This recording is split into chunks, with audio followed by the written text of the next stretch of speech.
Chris adjusted the rearview mirror for the third time that evening, his frustration simmering just below the surface.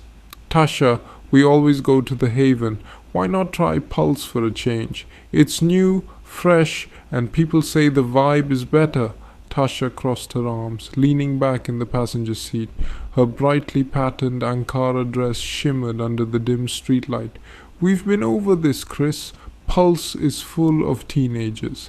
Besides, the Haven has better cocktails and a live DJ. Trust me, you'll have fun. Chris sighed, gripping the steering wheel tighter. Fine, the Haven it is. He hated losing arguments, but Tasha's determination was unyielding tonight. She leaned over and kissed his cheek. You'll see, babe, it'll be worth it. As they entered the Haven, the bass of the music reverberated through their chests. The crowd was electric, bodies swaying on the dance floor, neon lights cutting through the haze of smoke and chatter. Tasha beamed, already moving toward the bar.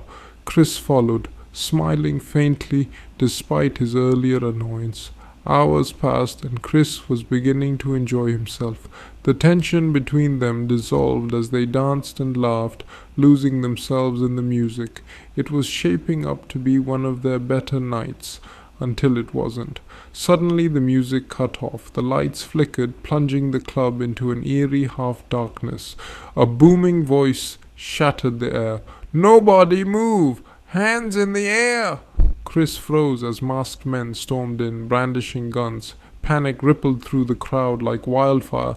People screamed, some dropped to the floor, while others raised their hands in surrender. Chris instinctively pulled Tasha close. One of the men fired a warning shot into the ceiling. Everybody down! Now! The club-goers dropped to the floor in a chaotic shuffle.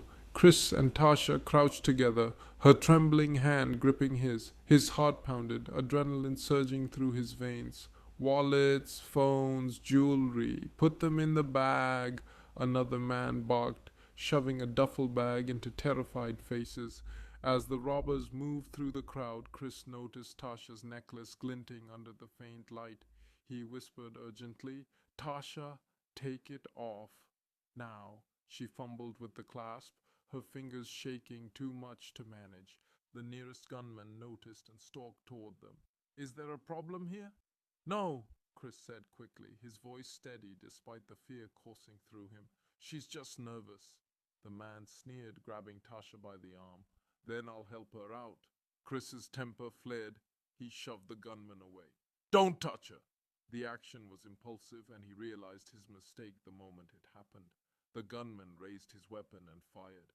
The pain was immediate, a searing burn tearing through Chris's leg. He collapsed, clutching his thigh as blood pooled beneath him. Tasha screamed, cradling his head, while the other patrons sobbed in muted terror. Next person who tries to be a hero gets worse, the gunman spat before walking away. Chris lay there, his vision blurring, the music of the night replaced by the muffled sound of his heartbeat. The robbers left minutes later, the chaos they unleashed lingering long after their departure. Paramedics arrived and Chris was rushed to the hospital. The bullet had shattered his femur. Despite multiple surgeries, his football career, his passion and livelihood was over. Months later, Chris sat alone on the balcony of his apartment, his crutches leaning against the wall. His leg ached constantly, a cruel reminder of that night. Tasha had stuck by him, but things weren't the same. He was bitter, haunted by the weight of a single decision. If only I'd insisted on Pulse, he muttered to himself, staring at the night sky, or stayed home, anywhere but there. For more videos like this, please like and subscribe to the channel. It will go a long way in supporting me and letting me know you enjoy my videos. Thank you.